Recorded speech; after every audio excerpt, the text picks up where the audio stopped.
अस्सलामुअलैकुम, मैं उमाद और आज मैं आप लोगों के लिए लेकर आया हूँ एमएस एक्सेल की क्लास नंबर 9 जिसमें हम देखेंगे कुछ स्टैटिस्टिकल्स फंक्शन। तो चलिए शुरू करते हैं।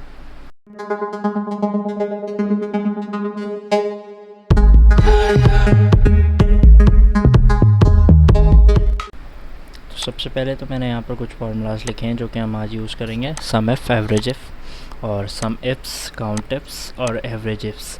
काउंट एफ जो है वो मैंने पहले बता दिया है काउंट के फंक्शंस में, तो वो बताने की दोबारा ज़रूरत नहीं है। अगर आपने वो चीज़ एक्सेस नहीं किया, आपने नहीं देखा, तो आप जाकर देख सकते हैं हमारी एमएस एक्सेल की प्लेलिस्ट में। तो सबसे पहले तो काउंट एफ देखते हैं, काउंट एफ का काम क्या होता है। सॉरी, सम एफ देखते हैं, सम एफ का काम क्या होता है। यहाँ पर मैंने एक शीट बनाई है सिंपल सी, जिसमें मैंने कुछ नाम लिखे हैं, डेज़ लिखे हैं और नंबर्स लिखे हैं। ठीक है, अच्छा मैंने यहाँ पर लिखा है हमें करना क्या है, यहाँ पर सम करना है। अच्छा, सम करना तो मैंने बताया था कि हम किस तरह से सम करते हैं, लेकिन यहाँ पर हमें सम करना है। यहाँ मैंने लिखा है सम ऑफ नंबर्स लेस दैन 50, यानी हमें सिर्फ और सिर्फ इस रेंज में से ऐसे नंबर्स को सम करना है जो कि लेस दैन 50 हो। यानी लेस दैन 50 क्या है, ये सारे नंबर। तो मैं अगर चाहता हूँ कि मैं किसी अपने हिसाब से किसी क्राइटेरिया से सम करूँ, यानी कि मैं चाह रहा हूँ कि सिर्फ लेस दैन 50 जो है वो सम हो, तो उसको मैं किस तरह से सम करूँगा। मैं फॉर्मूला लगाऊँगा equals to sum if bracket open. सबसे पहले अपनी रेंज सेलेक्ट करेंगे। मेरी रेंज क्या है, ये रेंज है, मैंने सेलेक्ट कर लिया। सेलेक्ट करने के बाद मैं कॉमा लगाऊंगा और इन्वर्टेड कॉमा के अंदर मैं लिखूँगा लेस दैन 50, ब्रैकेट क्लोज कर दूंगा, इंटर कर दूंगा, तो वो मुझे लेस दैन 50 के जितने नंबर्स होंगे उनको सम करके बता देगा। 40, 30 यानी हो गई ये 40 और 30 70, 80, 90 और 100। इसी तरह अगर मैं यहाँ पर चाह रहा हूँ कि मैं ऐसे नंबर्स को सम करवाऊँ, अगर ऐसे नंबर्स को सम करवाऊँ जो कि 50 है, तो मैं यहाँ लगाऊंगा sum F bracket open, range select, comma, inverted comma के अंदर मैं लिख दूंगा 50, ब्रैकेट क्लोज, इंटर। तो जो 50 होंगे सिर्फ उनको सम करेगा। 50 एक ही है तो ये एक 50 आ रहा है। अगर मैं किसी वैल्यू को चेंज कर दूँ, 50 कर दूँ, तो वो सिर्फ और सिर्फ 50 को सम करवा रहा है, 50 के अलावा किसी वैल्यू को सम नहीं करवा रहा। तो सम एफ का काम तो ये है कि आप अपने हिसाब से कोई भी क्राइटेरिया देकर इसको सम करवा सकते हैं। अच्छा, अब यहाँ पर मैंने लिखा है सम ऑफ नंबर्स ऑन मंडे, यानी मैं ये चाह रहा हूँ कि सिर्फ और सिर्फ ऐसे नंबर्स सम हो जो कि मंडे में आ रहे हो, यानी ये तीनों। ठीक है, तो मैं ये चाह रहा हूँ कि जो नंबर्स मंडे में आ रहे हैं सिर्फ और सिर्फ उनको सम करे, बाकी को ना करे। तो अब हम ये किस तरह से करेंगे, ये भी हम इसी तरह से करेंगे, लेकिन इसमें चेंजिंग ये होगी equals to sum if bracket open. सबसे पहले हम रेंज सेलेक्ट करेंगे, यानी इस रेंज में क्या होना चाहिए, कॉमा लगाया, मंडे लिखा। मैं चाह रहा हूँ कि इस रेंज के अंदर मंडे को सर्च करो, और फिर मैंने कॉमा लगाया और फिर मैंने ये अपने सम रेंज को कर लिया सेलेक्ट। तो अब इससे होगा क्या, इससे होगा ये, सबसे पहले ये इस रेंज के अंदर मंडे को ढूंढेगा और इसको जितने भी मंडेज़ मिलेंगे, फिर वो कॉमा लगा के जो मैंने उसको रेंज दी है उस रेंज में से जो मंडे के सामने जो नंबर्स होंगे सिर्फ और सिर्फ उनको काउंट करवा देगा। सिंपल, 280, यानी सिर्फ और सिर्फ उन नंबर्स को ये सम कर रहा है जो कि मंडे के सामने लिखे। क्लियर हो गई बात। अच्छा, उसके बाद है average of numbers less than 50। मतलब यहाँ पर क्या है, यहाँ पर ये चाह रहा हूँ मैं कि ऐसे नंबर्स को सम करो जिनका एवरेज लेस देन 50 है। तो सिंपल, इसको भी लगाने का वही सेम तरीका है, equals to average if bracket open, same range select, comma और इन्वर्टेड कॉमा में आप लिखते हैं लेस देन 50। तो ये करेगा क्या, ऐसे नंबर्स को सिर्फ और सिर्फ एवरेज निकालेगा जो कि लेस देन 50 हैं। क्लियर हो गई बात।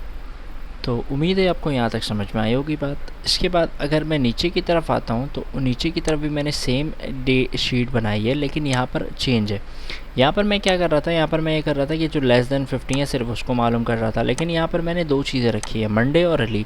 यानी मैं ये चाह रहा हूँ कि अली, मतलब मैं उन नंबर्स को समझा रहा हूँ जिसमें अली और मंडे दोनों हो, यानी अली भी हो, नेम में अली हो और डे में मंडे हो। अब जैसे ये दोनों, ये नहीं, क्योंकि इसमें अली तो है लेकिन ये थर्सडे है, तो मैं ये चाह रहा हूँ सिर्फ और सिर्फ ऐसे नंबर्स को सम करो जिनके नेम में अली आ रहा हो और डेज़ में मंडे आ रहा हो।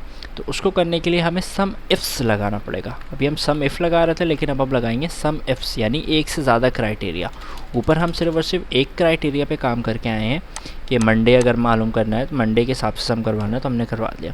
लेकिन अगर मल्टीपल क्राइटेरिया देना हो तो हम उसके लिए इफ्स लगाते हैं।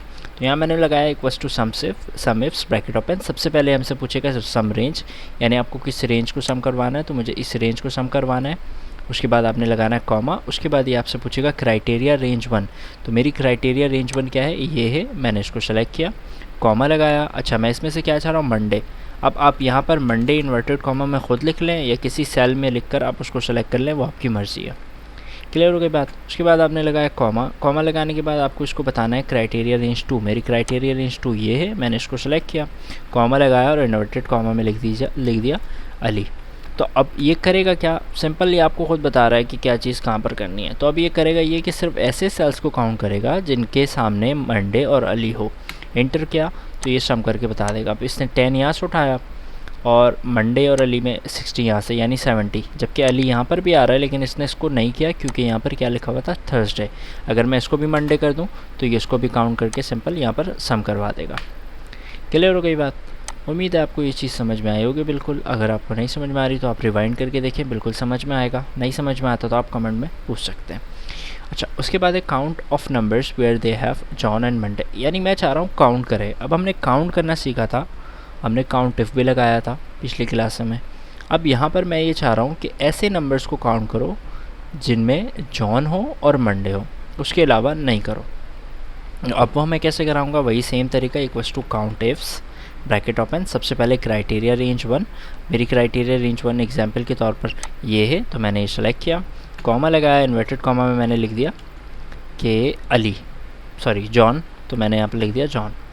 ठीक है, कॉमा लगाया, उसके बाद क्राइटेरिया रेंज 2 दिया, यानी मंडे वाली जो डेज़ आ रही है वो, और उसमें कॉमा लगा के मैंने लिख दिया MON मंडे, सिंपल। अच्छा, अगर आपको मल्टीपल क्राइटेरिया भी करने हैं, मज़ीद क्राइटेरिया करने हैं, तो आप जितना करना चाहें आप कर सकते हैं। ठीक हो गया, ब्रैकेट क्लोज कर दिया, एंटर कर दिया, तो ये सिर्फ और सिर्फ उन सेल्स को काउंट करेगा जिनके सामने जॉन और मंडे होगा। अब ये ज़ीरो बता रहा है, यानी कोई भी ऐसा यहाँ पर नहीं है जॉन जिसके सामने मंडे हो। अब यहाँ पर जॉन है, जैसे अगर मैं इसके सामने यहाँ पर मंडे कर दूँगा तो वो उसको काउंट कर देगा, यानी सिर्फ और सिर्फ एक ऐसा सेल है जिसके सामने मंडे लिखा हुआ हो और जॉन के सामने मंडे लिखा हो। क्लियर हो गई बात। तो उम्मीद है यहाँ तक आपको समझ में आ रहा होगा बिल्कुल सही तरीके से। इसी तरह हम एवरेज इफ़ भी यूज़ कर सकते हैं, यानी अगर मैंने equals to average ifs use किया,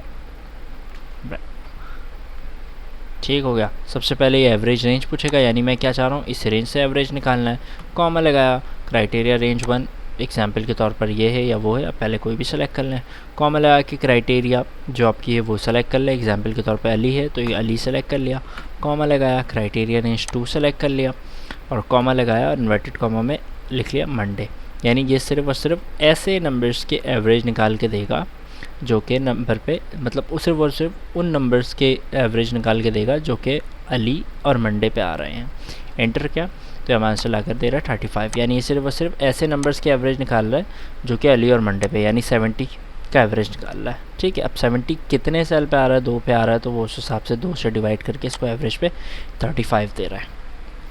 तो उम्मीद है आपको ये क्लास समझ में आई होगी। एक सिंपल सी छोटी सी क्लास थी लेकिन बहुत इंपॉर्टेंट क्लास थी। तो अगर आपको इसमें कोई भी चीज़ नहीं समझ में आई हो तो आप उससे कमेंट में पूछ सकते हैं। तो मिलते हैं अगली क्लास में, तब तक अपना ख्याल रखिएगा। अल्लाह हाफ़िज़।